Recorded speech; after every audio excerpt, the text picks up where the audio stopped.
অন্তরে 88 জন, সারা দুনিয়াতে আর কোনো মানুষ ছিল না, এবং এদের দিয়া কোনো বংশ বিস্তার হয় নাই।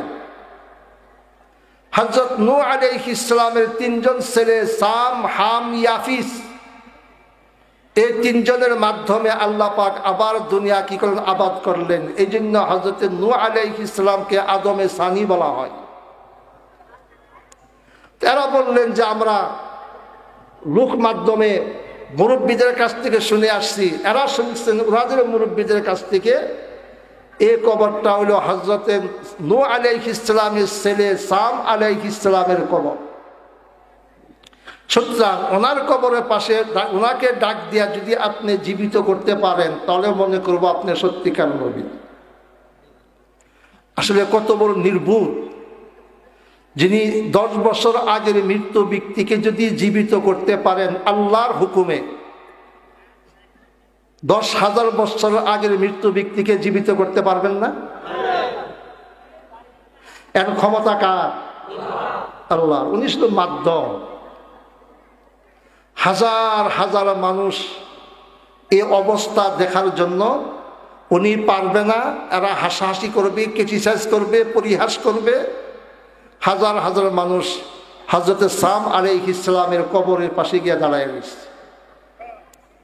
হযরত ঈসা আলাইহিস সালাম হযরত সাম আলাইহিস সালামের কবরের পাশে দাঁড়াইয়া ওনাকে ডাক দিলেন, ইয়া সাম ইবনে নূহ কুম বিইজনিল্লাহ। ও নূহ আলাইহিস সালামের ছেলে সাম, তুমি আল্লাহর হুকুমে দাঁড়াইয়া যাও। কার হুকুমে? আল্লাহর হুকুমে।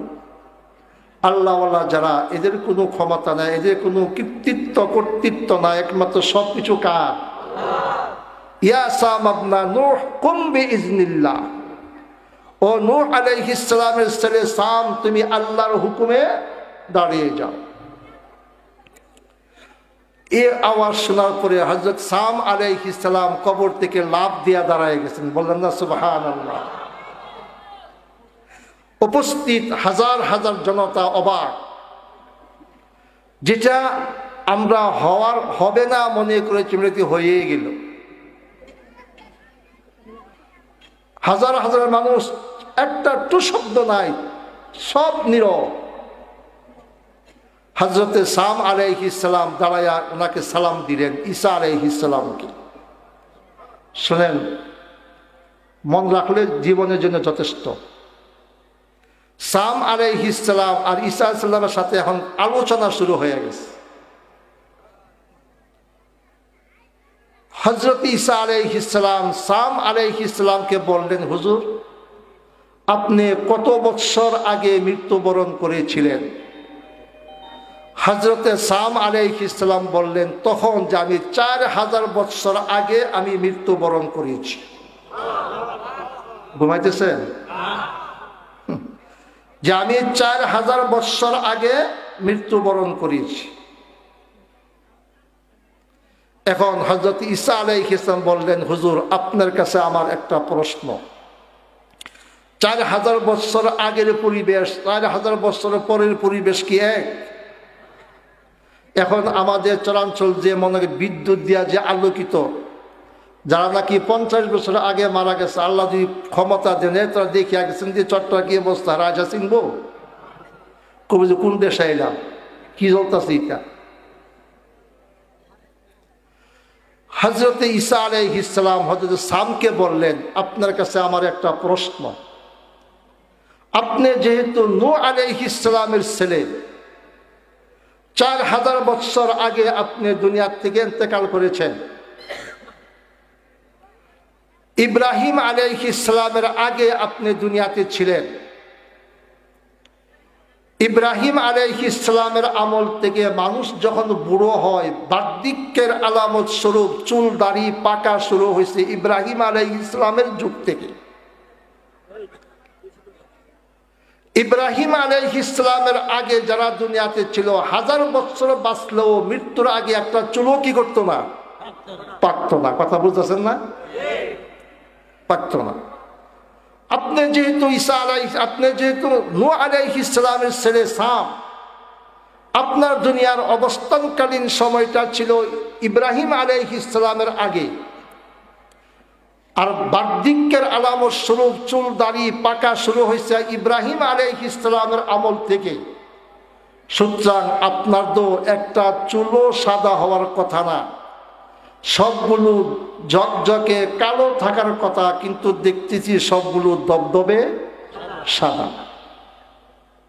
এ প্রশ্ন করলেন কে? ঈসা আলাইহিস সালাম। কাকে? হযরতে সাম আলাইহিস সালামকে। হযরতে সাম আলাইহিস সালাম উত্তর দিলেন, শুনেন, এটা যদি মনে রাখেন যথেষ্ট। বললেন, আল্লাহর নবী ঈসা আলাইহিস সালাম, আমি 4000 বৎসর আগে যখন দুনিয়াতে ছিলাম, মৃত্যুর আগ পর্যন্ত আমার একটা চুলও পাকে নাই।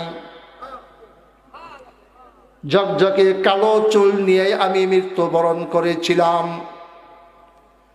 4000 বৎসর যাবৎ আমি আলমে বরজকে কবরে জীবনে অবস্থান করতেছি, তখনও আমার একটা চুলও পাকে নাই।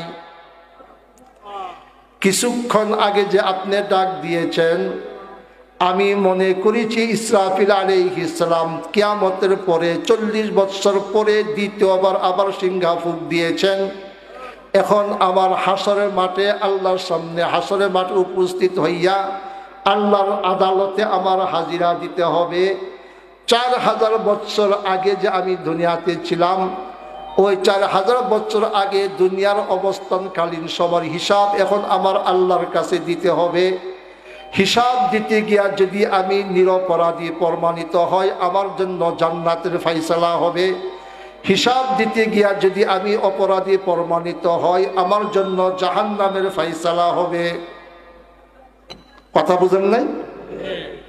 4000 বৎসর আগে যে আমি মৃত্যুবরণ করেছি, এর আগে তো আমি দুনিয়াতে ছিলাম, তখন দুনিয়ার অবস্থানকালীন সময়টার হিসাব এখন আমার আল্লাহর কাছে হাজির হইয়া দিতে হবে। হিসাব দিতে গিয়া যদি আমি নির্দোষ প্রমাণিত হয়, নিরপরাধী প্রমাণিত হয়, খালাস, আমার জন্য জান্নাতের ফায়সালা হবে। হিসাব দিতে গিয়া যদি আমি অপরাধী প্রমাণিত হয়, আমার জন্য জাহান্নামের ফায়সালা হবে। এই জন্য মুহূর্তের মধ্যে এ ভয়ে আল্লাহর সামনে দাঁড়াইয়া আমার হিসাব দিতে হবে দুনিয়ার অবস্থানকালীন সময়। এ ভয়ে মুহূর্তের মধ্যে আমার সবগুলো চুল সাদা হয়ে গেছে। সুবহানাল্লাহ বলতেন না মিয়ারা? ওয়া শুননা খালি মিয়ারা খালি হইছে করেন মিয়ারা, যেভাবে খাইলে আসেন আবার খাইলে বাড়িতে যান। আল্লাহর সামনে আমার হিসাব দিতে হবে। এই হিসাব দেওয়ার ভয়ে মুহূর্তের মধ্যে আমার সবগুলো চুলকি হয়ে গেছে, সাদা হয়ে গেছে।